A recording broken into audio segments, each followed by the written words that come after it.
Welcome back, Idiot Squared viewers. This week we have an interesting episode. We're going to be talking about the new video generation model from OpenAI called Sora. We're going to be talking about, is it a simulator?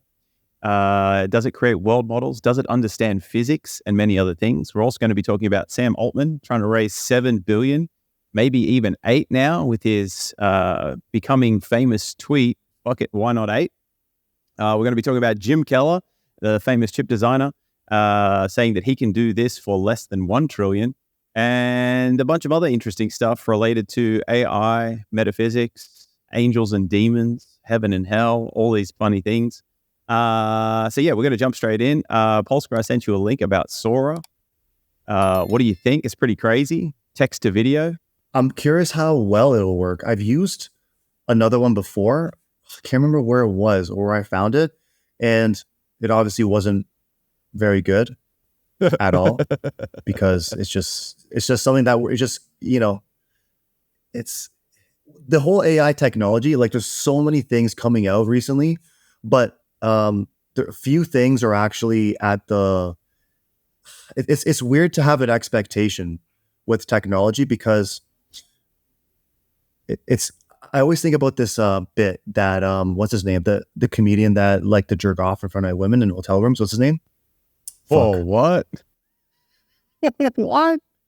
What's his name? He's a big comedian, redhead guy. He's mad funny. He's one of my favorite comedians, and he got canceled a few years ago because he used to get off on getting girls back to his hotel room so he could jerk off in front of them. That was like his thing. Wow. Fuck, what's his name? Is it Louis C.K.? Is he a redhead? I don't even like that. Yeah, Louis C.K. Okay. So he's got this bit, right, where it's basically the whole thing is about how people have these expectations from the world. And the bit is, I'm not going to do the bit because, it's Louis C.K. It's his bit. But basically, he's in a plane, right? And some dude just finds out that the plane is offering Wi-Fi. It's like the first time Wi-Fi came out in airplanes. And what an amazing technology to have, especially when you're flying, right? And so the dude's happy, gets the Wi-Fi, and he's using it for 30 seconds, and then it crashes and doesn't come back online. And he's asking the stewardess, like, yo, what the fuck's going on with the Wi-Fi? And she's like, oh, well, it's new. We're trying it. Like, it's not working. Sorry about that. And the guy gets pissed off. And the whole bit is like how quickly people think that they just deserve something. The guy just found out about the Wi-Fi in the plane, and immediately he's pissed off that it's not working. Yeah. Like how insane that is, right?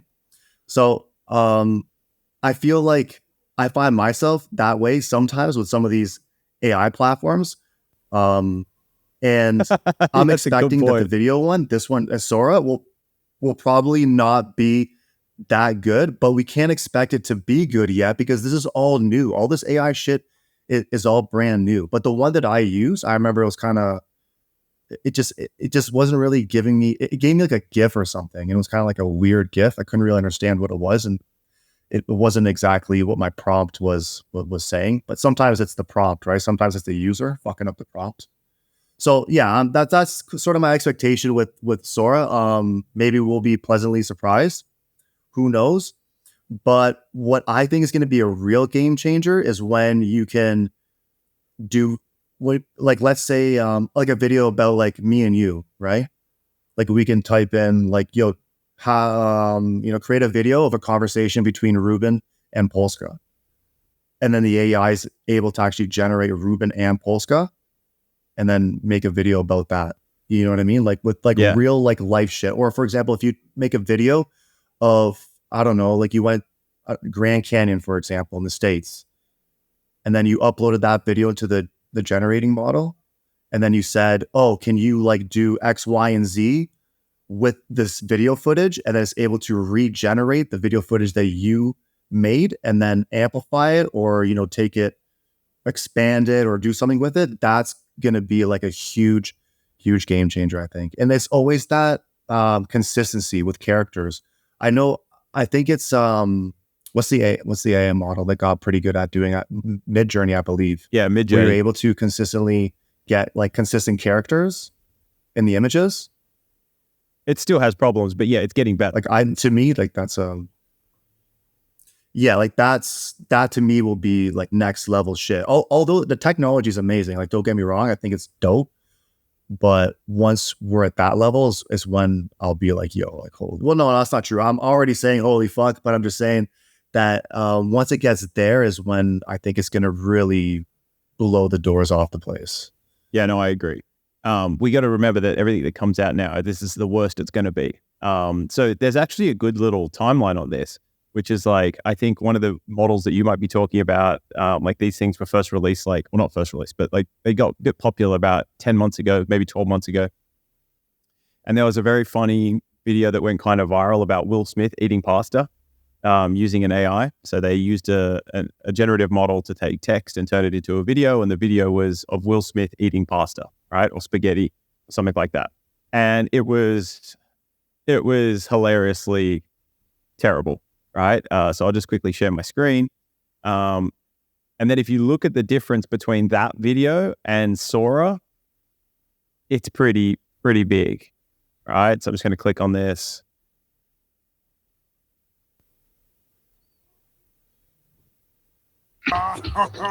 It was horrible.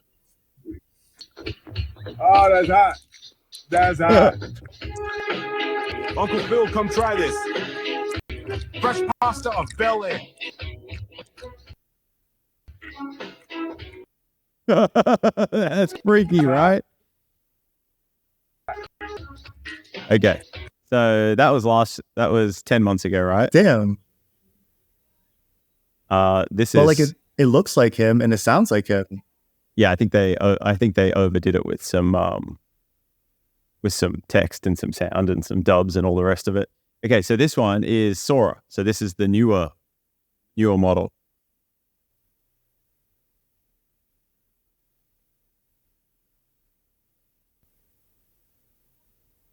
Wow. Wow, this looks incredible, dude. Oh my God. Hope he's looking at you. It looks like a really advanced animated movie. Yeah. So there's a bunch of examples of this, right? It almost looks like what Pixar would like to do. Yeah. Essentially, yeah. Here we go. Damn. That looked amazing. This is another one? Yep. Holy shit. So it's significantly better. Dude, this looks amazing. Right? This looks crazy. This one's a funny one. This one shows some crazy artifacts. What's her arm doing, dude? That is a freaky one. Did you see it? Yeah. Oh. Huh. So it's a lot better. The cat looks really cool though. Looks really That's good. right. The cat looks really good. Hell yeah, the arm is still freaky and whatever. So we still got a long way to go. Welcome to Good Meals. I'm Reuben. I'm the founder and developer of Good Meals, and I'm here to introduce you to a smarter way to approach your diet. Forget the one-size-fits-all meal plans. Good Meals is about precision, personalization, and simplicity. It's not just a meal planner, it's a tool that adapts to you. Start by telling us about yourself. Your goals are unique, so should be your meal plan. Good Meals utilizes advanced AI to tailor every meal to your specific nutritional needs. Here's where it gets interesting. Our extensive database isn't just a collection of recipes, it's a culinary exploration. Whether you have specific dietary preferences or just what's available in your fridge, Good Meals finds the perfect recipe for you. And it's not just about variety. We focus on the nutritional value, ensuring that every bite takes you closer to your health goals. Join Good Meals today at goodmeals.health. It's not just about eating better, it's about revolutionizing the way you think about food. Because at Good Meals, every meal is a step towards a healthier, happier you. Like you mentioned, that is an interesting phenomenon, how like we just find out about something, then we quickly feel entitled or like that we should have it. And then if it goes away, we get really angry because it's been taken away.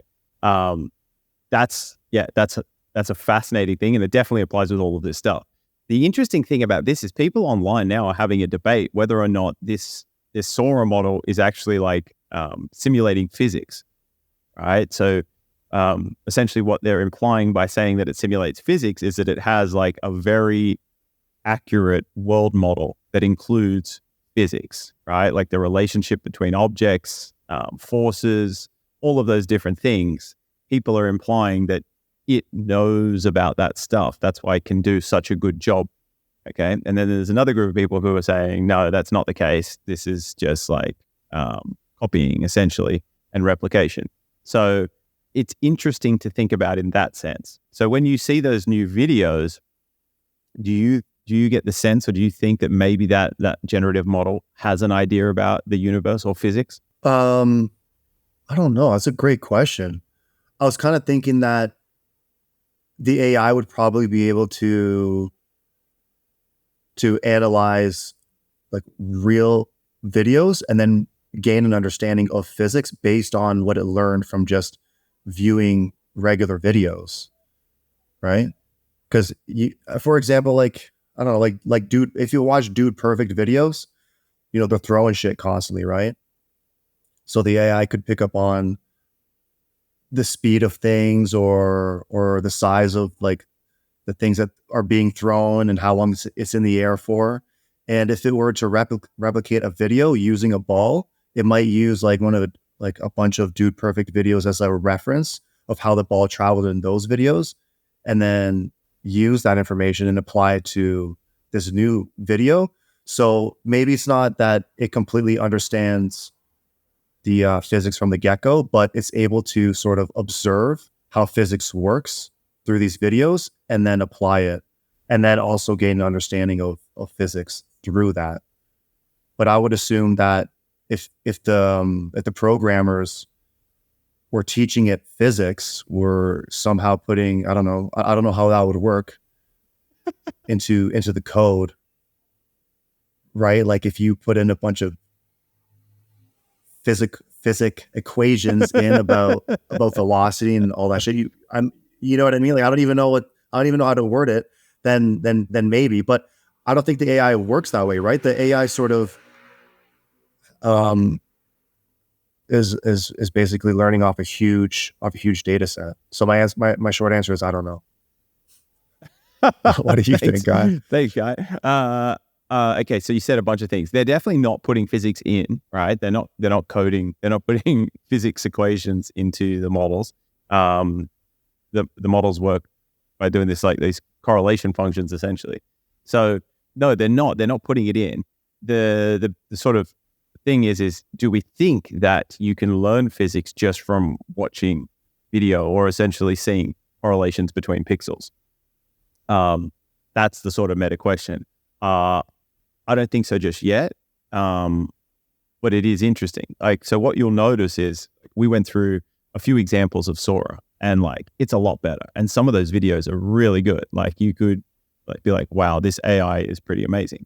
Then you go down to the last video we watched with that lady rolling over in bed, and you realize, oh, it still doesn't really know. Like it's still making mistakes. Like there's still errors there. There's still like that arm is not doing its thing. It doesn't really know this. And that's what you start to see. And you see this with ChatGPT as well, right? You see this with all of the LLMs and the AIs. Like we want them to do creative work, so to speak, but they can't, right? Again, you mentioned this, like the human prompts. The human has to prompt it. The human is doing the creative work. The AI is just a tool to amplify that work, to do different things. But you can't you can't just get great content generated by an AI. There still has to be a human in the loop. And even then, there's still these artifacts that show that the AIs don't truly understand, right? Like they don't truly have these high fidelity world models yet, right? And whether or not it's even possible with the current approach to it. That's what I think is interesting. Now, so I don't think they're learning physics in the way that we people say that they might be, or that they are. I think that's a long way down the track, and I think we're probably going to need a different approach, right? To get that. But the interesting thing for me with all of this is we watched that first Will Smith video, and it's kind of demented, right? Like, you remember that word, demented? And then with that Yeah, word, I was just about to say, dude, you bringing back an old school word. yeah, right. But then, what is it? Harry Potter, I think you have the Dementors. Yeah, it's sort of. I don't remember. Okay, not a big Harry Potter guy. All right. No, I don't remember the Dementors. No, but I've seen the movies though. Okay, so I'm pretty sure that there are Dementors in Fuck, the Harry dude, Potter. there's a huge there's a fucking delay, dude. Fuck. It's okay, bud. It's all right. We'll make the most. Okay, so I'll just I'll go on this for a second. So these things, the artifacts, the things that these models are generating, is there a sense in which they're actually demons or dementors or some of these like otherworldly things that exist in different spaces or different dimensions, maybe? We spoke about this a couple of times, and they're sort of, this is the bridge for them to come into this reality. I think that's something interesting to think about and talk about maybe. Have you ever thought about this with AI? Sorry, guy. Can you say that again? I think I might have missed something. So the video of I'm Will not Smith understanding. looks kind of demented. And then, Harry Potter, throughout mythology and all these things, we have angels and demons. We have all of these, like there's these demented parts of the universe or aspects of reality. You have the depths of hell and the highs of heaven, so to speak. And you got all these things that occupy those spaces, right? Like beings or entities or concepts, whatever it is, right? Do you think that AI is sort of invoking or enchanting or giving them access to our reality? I don't know if I understand the question, guy. If AI... Is AI summoning demons? Can you say that last part again? I'm not sure I understand the question, bro. I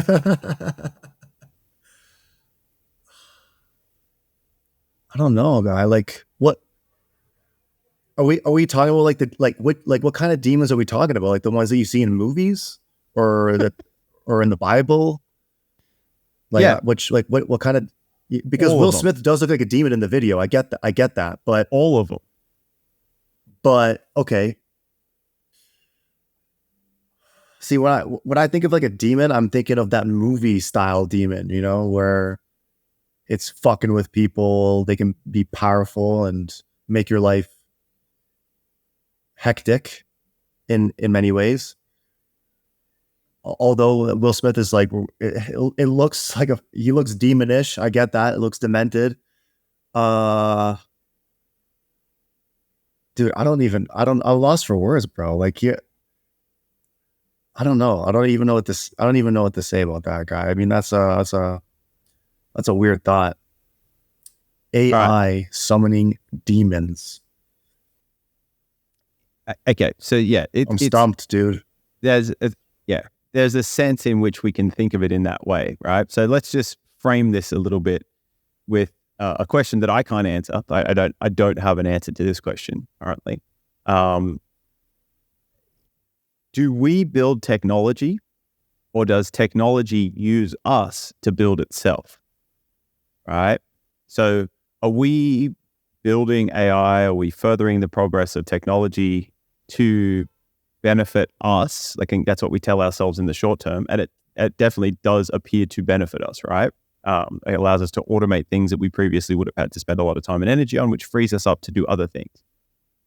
But the cost of that is we or people spend their lives building this stuff, right? When they could be spending their time and energy doing other things, okay? So I find it interesting to think about, like, do we build technology, or is technology like this meta organism that actually uses us to bring itself into reality? Great question, man. I don't know if it was maybe from this point on.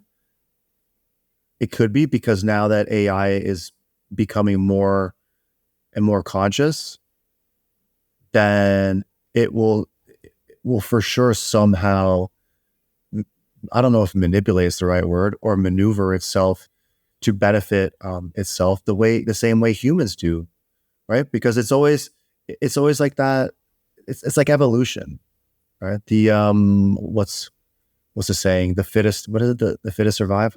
It's typically said as being survival of the fittest. Yeah, but it's actually like the survival of the most adaptive to change, and the fittest to some degree. So if AI is, has more bandwidth, has more computational power than the human brain, and it realizes that, then I don't see why it wouldn't maneuver itself to a position of power. I feel like that's probably natural because it will see itself as more intelligent, right? Like I think that's like an obvious thing. It will realize that, and it will then do what it thinks is best for itself and or humanity, but we don't know like what direction that could be. There's all the doomers, right, that say that AI is going to just use us until it doesn't need us anymore, and then kill us off because humans are destructive and we're destroying the world and this and that. But that could be completely false, right? As well. But I think that AI would eventually maneuver itself into some sort of power position, and it might already be doing that. But before this, I don't really think that, when you talk about technology being this organism that's sort of controlling humans, and not necessarily controlling humans, but it's kind of getting us to work for it. I don't know. I would say no. But from this point on, that is a huge possibility. Yeah, I think humans do make things and create things because capitalism, and because we love to create things and make things, and that's just in our spirit to do so. And we're competitive, and you have one car company trying to make a better car than the other car company, and one car company trying to make better sustainable cars or more cost efficient cars, and it's always a huge competition. That's sort of how capitalism works. So I think that's the driving force of technology currently, is that our competitive nature and the fact that we want to make things and produce things and grow and, conquer. Yeah, I agree. But don't you think that so that thing exists in some meta sense, right? That progress, right? And it is it's technological progress. It's the growth of knowledge as well. So like, are we choosing to further the progress, or is it using us to further itself? So like it's quite an abstract concept when we talk about it in this way, right? But like, we tell ourselves we're making this new car because we want to do X, Y, and Z or whatever. But really the reason you're doing that is to, capitalize on something, is to solve a problem for somebody else because that's valuable. That can improve your quality of life or whatever. But what you're really doing at the same time, as well as building that car, is you're contributing to the growth of knowledge. You're contributing to the progress of technology, right? And so, like, are we actually making that choice to do that thing, or is it using us to create itself? Like, are we building a giant meta-organism currently, right? Like, are we building this massive thing? Like, I've said this before on the pod, but we are like the biological bootloaders for non-biological intelligence, right? So like, we're building machines to think. We're doing that, right? In a sense. But in another sense, that abstract concept that is intelligence, technology, progress, it's kind of using us to build it too. So it's like, it's very difficult. I don't know. I don't think it might not be possible to untangle the two, but I just think that that's an interesting thing to think about. And it kind of melts your mind and blows your mind in a sense. But like,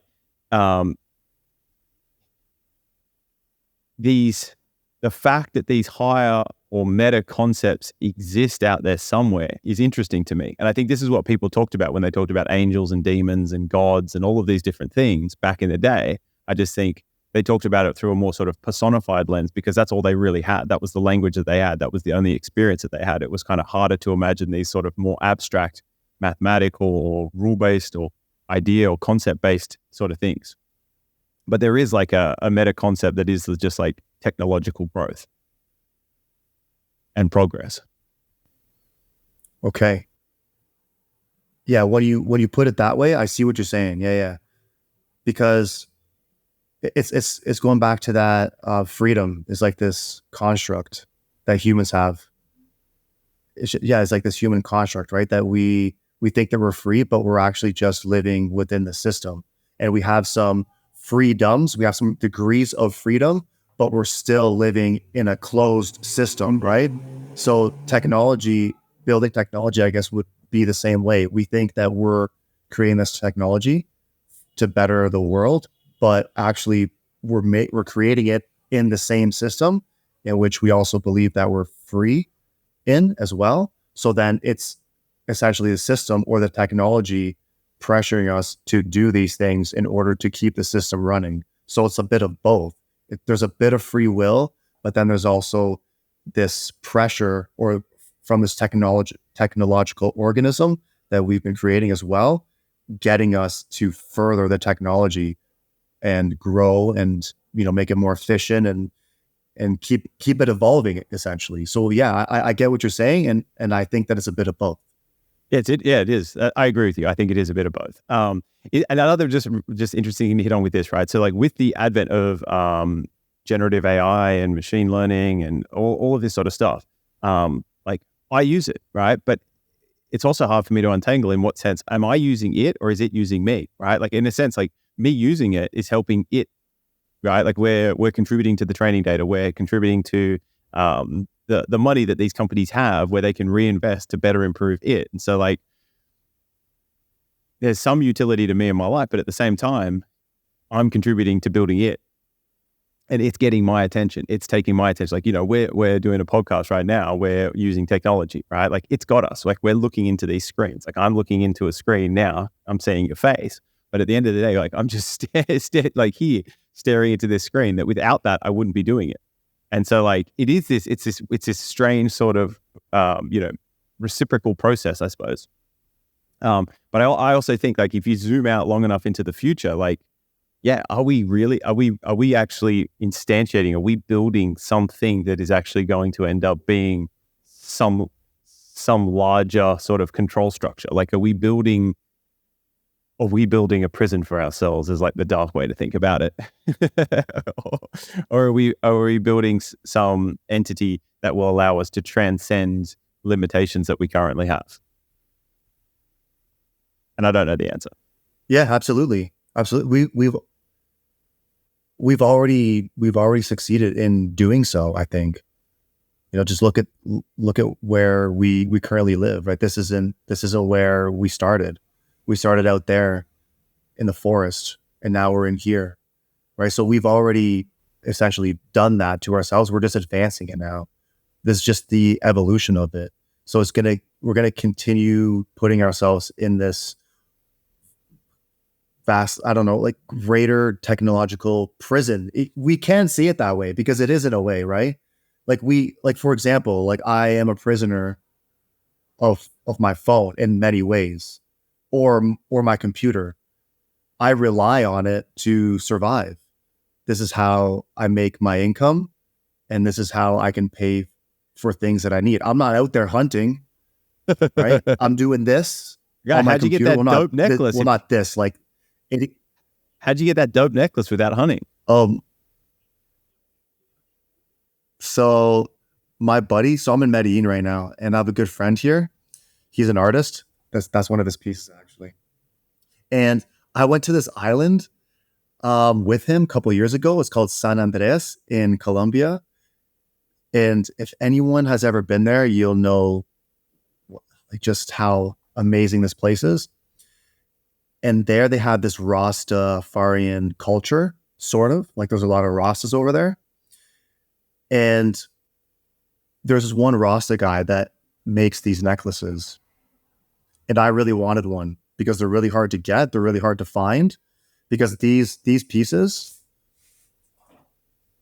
you got to find like at the bottom of the ocean. Oh, nice. And you can only find them in areas where there's lots of pressure, and they're hard to get and they're hard to find.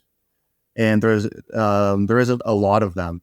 It's not worth a lot of money because it's not something sought after, but within the Rasta community, like over there in San Andreas, it is. So to them, it's very valuable. But to the external world, it's not, doesn't cost very much because nobody's wanting it for whatever reason. And these guys, I don't even know how they get it. I don't know if they free dive for it or with a tank or what, but it takes them a long time to collect these pieces, and then they make necklaces out of them. But they don't just sell them to anybody. Usually they're gifted, and if they do sell it, it's to someone close to them. And because my buddy, who's an artist, he's been going to San Andreas for his entire life. He's in his 50s, so he's been going over there, I don't know, for the last 30 years. He's known in every restaurant and every just everywhere all over the island. And he's really good friends with these Rasta guys. And he has done paintings for them. He'll buy clothes and like bring it for them and gift them things. So every so often, when Buddy has like enough of these, they will make a necklace and give it to him. And he told me, yo, the next time I get my hands on one of these, I'm going to give it to you. And then when I came down to see him this week, nice he guy. had one, and this is it. So I'm really happy to have a guy. Yeah, it's dope. Saber-toothed tiger tusk. Tooth. No. This is just how he designed the necklace. Yeah. They just give it to him, like they give him the pieces and then he puts it together. That's mad dope. Yeah. I like it. So yeah, no, you're right. You're not out hunting, right? We rely on technology. So, right. We were talking about, what were we talking about actually? How you rely on technology to make your money. I was thinking about a point I had before. Where was I going with that? Yeah. Oh, that we were talking about how we sort of have placed ourselves in this technological prison. And we have, and we're going to continue to do so. But the thing is, I'm happy, dude. I don't, it doesn't bother me. Like if I want to go out in nature, I'll go do that. Right.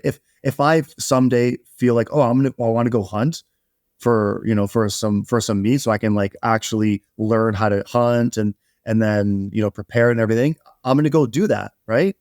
But I also love this technological prison that we've made for ourselves. I'm having a good time. I'm having fun. I think it's dope. And anytime I want to have a real human experience, I'll just go do that. Yeah. I agree. It's a prison in a sense, and it's a heaven in another sense. It's an opportunity space in one sense, and it's a space of constraints in another sense. It just they're simultaneously true, and it is what you make of it, and how you choose to perceive it will define your experience of it, which is fascinating in my opinion. Like I think that's really interesting. Okay, so let's talk about these angels and demons. Does technology? Do we build technology, or does technology use us to build itself? All of this kind of stuff. And then I want to tie that into Sam Altman is out here trying to raise $7 trillion. Dude, $7 trillion. He's trying to raise that to do chip manufacturing for this AI revolution, or this wave of AI that's coming, right? So, we use capital or money to, exchange for time and energy, right? Like capital money is a way to project causality, right? So you can get enough money, you can push it towards something, you can drive causality in that direction. And so this is another crazy thing. I think this is probably the most amount of money that's ever been attempted to be raised in human history. And so I think that's an interesting tie into this as well. Like, holy, $7 trillion, like that's ambitious. And then he recently just had a tweet, which all it said was FK, like, so fuck it. Why not 8? So he's apparently now he's going for 8 trillion, and he's getting received. Like people are actually like seeming as if they're interested in putting money towards this. Like it looks like he's probably going to be able to raise that amount of money. So I just think there's these massive incentives that exist beyond us just humans. And I think that like just the fact that he's raising that 7 trillion shows that there is some other forces at play that are not so obvious initially, or just, at first glance, they're not so obvious. This is the same guy that got let go from ChatGPT, right? He was on the board. He was like the developer, he was the first CEO, developer, and he got let go. Same dude, right? Yeah, he was the CEO. Yeah. They fired him. Then he got rehired, and so now he's back. Oh, okay.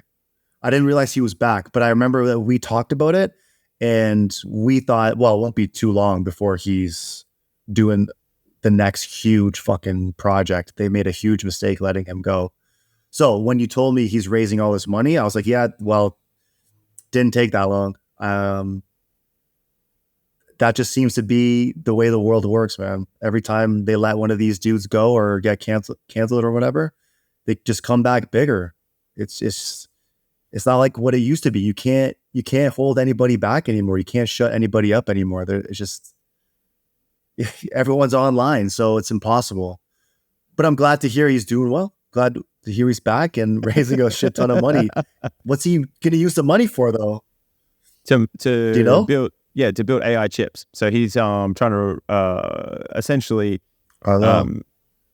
build out the processes to make enough chips to make AI a thing, to make AGI, right? Like that's the end goal. It's just he fundamentally believes it's all just about scaling compute. So the more compute you have, the closer you get to AGI. And so yeah, he's building out the physical processes to create more chips, better chips, so that AGI can become a reality. And this is where it comes in. It's like, is he doing that, or is the technology, is that his intelligence, is progress using him to realize itself in that sense, right? Like, and I think in some sense, building all this technology is inevitable if we keep progressing. It's the path of progress, so to speak. But yeah, I just was like, 7 trillion is a ridiculous number. Like, we say it, but there's no way you can even conceptualize how big that is. That's just a ridiculous amount of money. Like, even if you made like $10 a second for every, or even like, if you made a ridiculous amount of money every second of your life, you would never even get close to 7 trillion. We're going to figure it out. I'm going to look up country. I'm going to look up country by GDP to see if any country is... Okay, so the US, the nominal GDP in current US dollars is 25.46 trillion. China in 2022, GDP 17.96 trillion. So Sam Altman is basically raising like, what is that? Like 30% of the annual GDP of America. That's crazy. Just to go into chips. More than 30%. I'm sorry. More like, that's crazy. That's an insane amount of money. And if he gets to the 8, or no, it's like, it's essentially a third. If he gets to the 8, I'm fucking up the math. But it's a lot. It's a lot. Yeah, that's right. That's crazy. That's a shit ton of fucking money. Yeah, to build chips or to build compute to scale it so that we can achieve this AGI. So you think like that's a huge amount of human time, energy, and resources that will go towards this, right? Like there's a huge win, and it's because AI is going to be incredibly powerful. It already is. It's incredibly useful and powerful. It's a tool we can use, but it sort of seems like it's also a tool that uses us. And so fascinating. I think it's just nice to have just those two things in your mind, so you just sort of don't fall into the trap of going down one or the other too much. Just keep in the back of one's mind that it can be a bit of both. And it's hard to clearly draw a distinction between the two. Okay, so another interesting thing is Jim Keller. So Jim Keller is a famous chip designer. Mad, interesting guy. He is married to Jordan Peterson's sister, or Jordan Peterson's married to his sister, or something. He's related to Jordan Peterson in some way, shape, or form. And Jim is an incredibly smart person. He's got some great pods out there. He's got a great podcast with Lex Friedman. He's got a great presentation he does on these kinds of things. Super interesting guy. Anyway, he is probably one of the most sought after chip designers. And he tweeted yesterday that he can do this for less than $1 trillion. So things are heating up in this space. I think there's going to be a huge race for this. And if we just look at the Sora model, like it's leaps and bounds above what 10 months ago was the gold standard, right? Like that Will Smith video was the gold standard 10 months ago. This is now so much better. So things are just going to accelerate. Things are only going to get better, more interesting, more capable from here on out. And I think it's going to be wild times moving into the future. Yeah. I keep thinking about the other question you posed, guys. Sorry to go back to this. The demons. Yeah. Let's do it. AI creating, summoning demons. I'm not wrapping my head around that one yet. Can you try and bring that up again somehow, a different way? I'm just, for some reason, I don't know what's going on with me today, guy. I'm not fluid in. So we spoke about the you got going on. Moloch and Metatron before. Remember that? Moloch is the win-lose games or the zero-sum games, and Metatron is the win-win, right? It's the valley crossing, whereas Moloch is the exploit. And so those things exist in some sense, right? And so AI summoning demons, I don't necessarily mean like summoning, so to speak. Probably people using AI in a sense could be classified or defined as summoning them. But it's like a bridge to these other spaces. And in these other spaces, other entities exist. And some of those entities could be classified as demonic or demons, and others could be classified as angels or gods, right? And so I think that there is, in some sense, a way you can think about it to say that, like, AI, in a sense, is a bridge between those different spaces. And we are, by prompting in certain ways, by creating tools with AI, etc., we could be summoning things from those spaces. That's what I kind of mean by the demons and the whatever. It's just, we typically see it through a certain lens, like you mentioned with movies. Like that's how most people get their ideas of what demons and all that sort of stuff are. Also through biblical texts and other things. Yeah. But I think we're sort of coming to this time when this is becoming a bit more real in a sense. So one way to think about this that might give just a little bit more context is like when you see somebody who's really struggling in life, like maybe a drug addict, like there's a bunch of stuff going on at the moment in America with these open air drug markets with fentanyl and different drugs like that, destroying people's lives essentially. So when you see somebody like that, there is a sense in which they're in hell, right? Like they're in a hell. They're in a hellish place. They're not thriving, that's for sure. Like their bodies are eating themselves. They're breaking down. They have these behaviors that they have very little control over. Like they're stuck in these repetitive loops that are just sort of self-harm, right? So there is a sense in which you could say they're in a hell or they're living in a hell. And so I think this is how religious texts used to sort of reference this. And we would say that it's like, oh, this is place you go to when you die, when it's like, no, these are just places that sort of spaces that can exist. And the things you do in your life, etc., will sort of lead you into a hellish place or a heavenly place, right?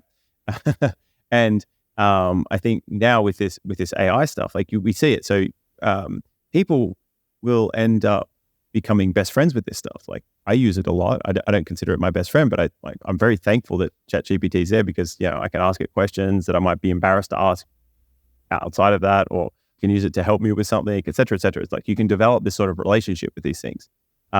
So there is a sense in which AIs will start to control people. And there is a sense in which that already happens, right? We have recommendation algorithms that run at large scales.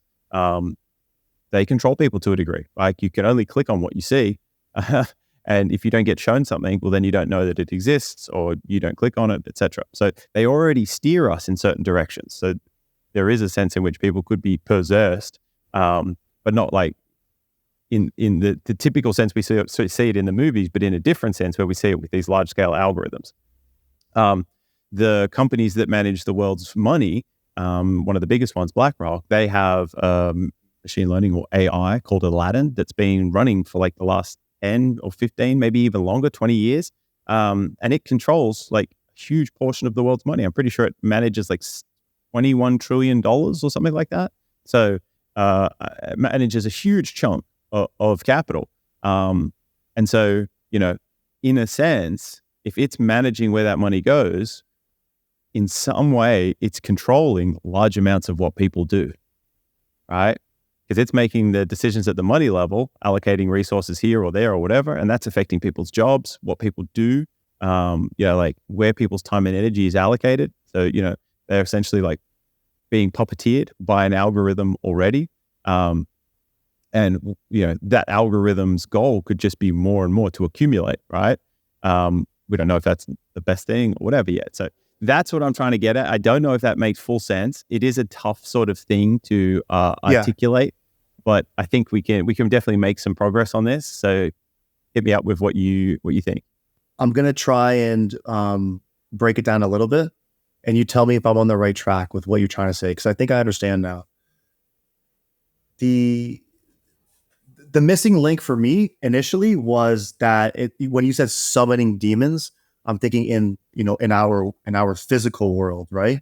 So the missing link for me was how could an AI summon a demon in the physical world? But it's not.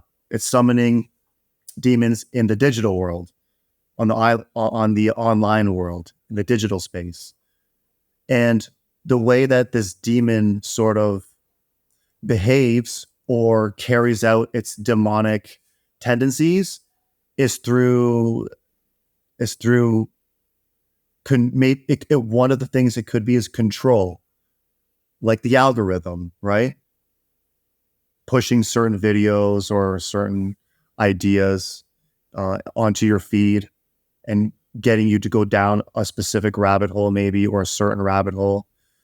So it is sort of, because a demon in the physical world, it's essentially just, it doesn't take over you, but it manipulates you and it sort of controls you in a way. The same, but in the digital space, it's doing that, but you have to be online for it to take an effect, right? So as soon as you log on, the demon is carrying out its effect, and in some shape or form is then controlling you in some way. And I can kind of see how the video generation of Will Smith, it did look demonic, because when you see a demon in a movie, it gives you the same sort of feeling. It gives you like that uneasy feeling, that there's another term for it, I can't remember what it is right now.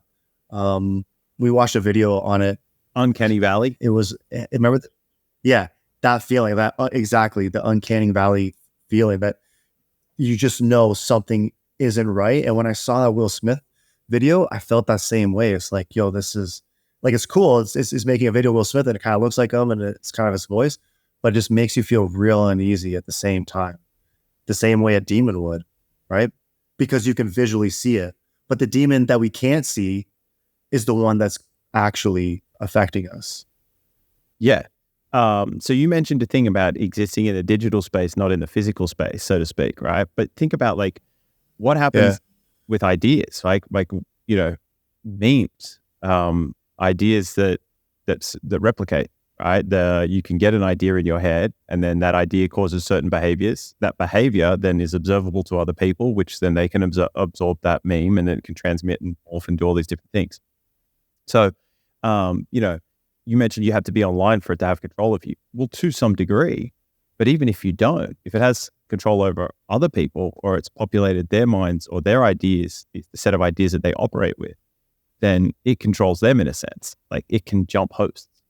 And that's what I mean. So when I say AI is summoning demons, good point. I don't necessarily mean like there's going to be this ghastly looking thing that comes into our physical reality and it's like, and it blows flames or whatever. It's at different scales, right? So like if there's enough people that share similar actions and behaviors, then that group of people could be considered demonic, right?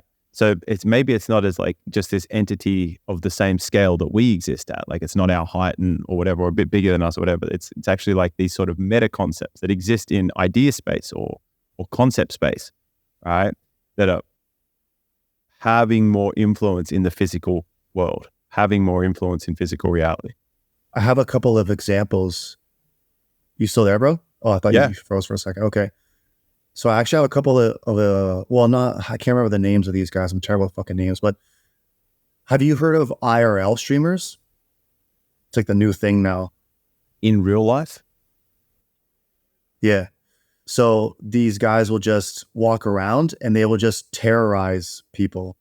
There was this one dude, I can't remember his name. He was in Japan and he was IRL streaming in Japan and he was just causing havoc. Like he was being very rude to people.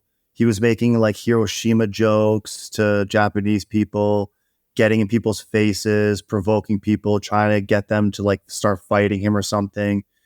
He was going into businesses, just acting he was just completely acting like a menace to society. And that was like the first one that I've seen. He ended up going to jail in Japan, and his videographer did for a brief stint as well. I think he's been released since then, but a lot of IRL streamers have popped up since. And that to me is kind of like the system or the digital space summoning demons in the physical world, because these IRL streamers, they behave like they're just terrorizing, and it's become this grab for attention. And it's not them wanting to act this way. It's, the system sort of getting them to do this behavior. There's a reward for it. And there's a reward for it. And it's unreal how many people are watching it. And they're all over now. I think Fuzi. Fuzi. So I've never heard of Fuzi until I heard about this IRL shit. And Fuzi, he's just completely breaking down like consistently on his IRL stream. And by the way, I've never seen any of these IRL streams, but I've seen videos breaking down what's going on in the IRL video culture. Yeah. And he's been brought up a lot, and they'll just show clips of some of the things that he's doing. And it's just completely absurd, obstructive behavior. Another famous YouTuber from back in the day, he's doing IRL now too. There was a video of him in the park, and he was on all fours, acting like a dog, eating off the grass and barking at people or something. And it's just not funny. Like, it's just not, I didn't understand what it was. Like, it wasn't funny. It's not entertaining. It's just absurd, menace-like behavior. And there's more of these IRL streamers popping off and garnering a huge audience, but they're not doing anything. Like, they don't have any talent. They're just acting completely fucking insane. Yeah. So in a sense, they've become possessed by Moloch, right? Like they're not adding value. They're not doing anything productive. They're using shock and awe and the extremeness of that to garner attention, to get attention, because it does get attention, right? So it works.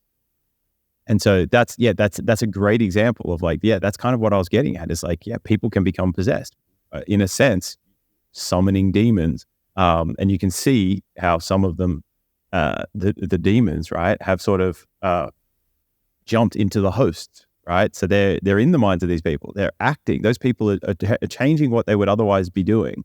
They're acting in this crazy way, doing all these crazy things because they can get attention from it. Yes, we live in an attention-seeking era where attention is the greatest currency. I've seen videos of, it's like these, I don't know if it's a prank, or I wouldn't call it a prank actually, but Buddy will be having like a pretend live stream on his phone, and he'll be at a nightclub, and he'll just be walking around with like this fake live stream. And on the fake live stream, it says like 40,000 people are watching, and they'll be like giving him hearts, and they'll be sending AI generated messages. So it looks like he's on live stream, and the girls are in the club just start surrounding this dude, and they just start behaving like ridiculously just to get on the stream and say hello to the fans or something. And it just acting like so awkwardly. Yeah, it's crazy. It's crazy the thirst for this attention. And they don't even know this guy. They don't even know what stream it's on. They don't even know if it's on YouTube or it doesn't matter. They see 35,000 people watching. Yo, I gotta meet this guy. I gotta get on his stream. That's it. 100. Like, it's crazy. It's crazy. I posted that to my Twitter like a month ago or a bit over a month ago because the guy made this tool that just allows you to it essentially allows you to hack. Like, it makes it look like you've got all these people watching you on your live stream. It's not real, but like the change in behavior when people see that is bonkers. Like you just said, like, it's insane. People will go out of their way. Like, this guy got invited up to like all the DJ booths and stuff. Like, like it's just insane. But I love it, right? Because what it is we let into that too hard, that attention, and thinking that it was this amazing thing, when really it's not, right? Like, it isn't that good. It's actually like it's probably long-term not the greatest thing.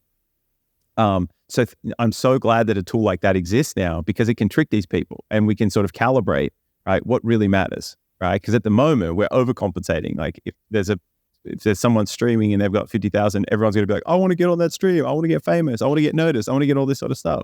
And so I love that these tools exist, because it's just like, it's essentially rehacking the system. And it's just like, this is nothing, but the signal is there, right? So there's no substance to that. It's fake, but it hopefully as a society will help us to recalibrate our priorities and what we value, right? I really do think that is the case. So I love this stuff. I think that's a great example, actually. But yeah, isn't it crazy? So like, we're sort of beholden to these higher entities, right? Like, again, that Moloch and Metatron, right? Like, it's very Moloch-y, all of that stuff. And so, yeah, tying it back to your example of these IRL streamers, I haven't seen much of that. I did see a video about some guy getting in trouble in Japan, so I think it might be the same person. But it just shows you, like, yeah, so to get attention, some people will be willing to do hellish things. Other people will be willing to do, things that we currently define as divine or heavenly, which is like improving the quality of life and the possibility space for humanity.